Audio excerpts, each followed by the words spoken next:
रथयात्रा जाए बंद रहिबो श्रीमंदिर रत्नभंडार मरामती काम आसंता 29 रु जून 27 जाए श्रीजीउଙ୍କ विशेष नीति जोगु रत्नभंडार मरामती और संरक्षण कार्य बंद रहिबो 29 एप्रिल चंदन अधिवास 30 एप्रिल अक्षय तृतीया नीति जोगु बंद रहिबो कार्य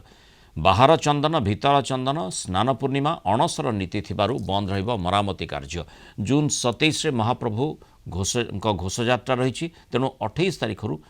आरंभ होब कार्य रत्नभंडार मरामती को नहीं आज गुरुत्वपूर्ण बैठक श्रीमंदिर कार्यालय होईछि श्रीमंदिर मुख्य प्रशासक अध्यक्षतार बैठक होता रत्नभंडार मरामती प्रायतः शेष पर्यायर पहुंची किंतु पूर्णांग मरामती कार्य रथयात्रा पर ही संपन्न होब बोली बैठक पर श्रीमंदिर मुख्य प्रशासक सूचना देइछन्ति।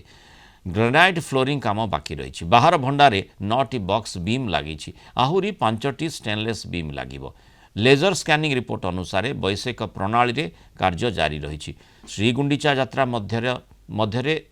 भंडार घर मरामती कार्य सारिबा को लक्ष्य रही भीतर रत्नभंडार काम सरी बाहर रत्नभंडार काम अल्प बाकी रही और मात्र 50 रु 60 घंटार काम पर ता भी शेष हो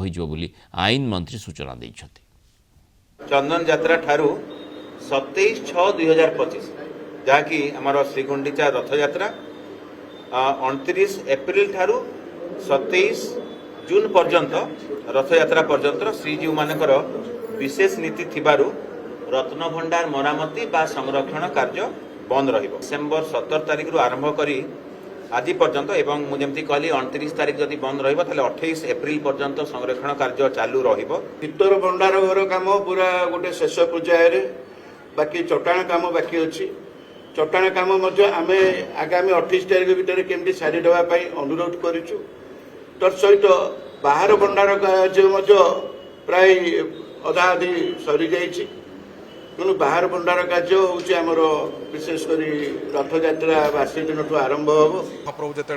रथयात्रा बाहर को जीवे गुंडीचा मंदिर ठाकुर रहा भितर कहीं अल्प समय काम अच्छी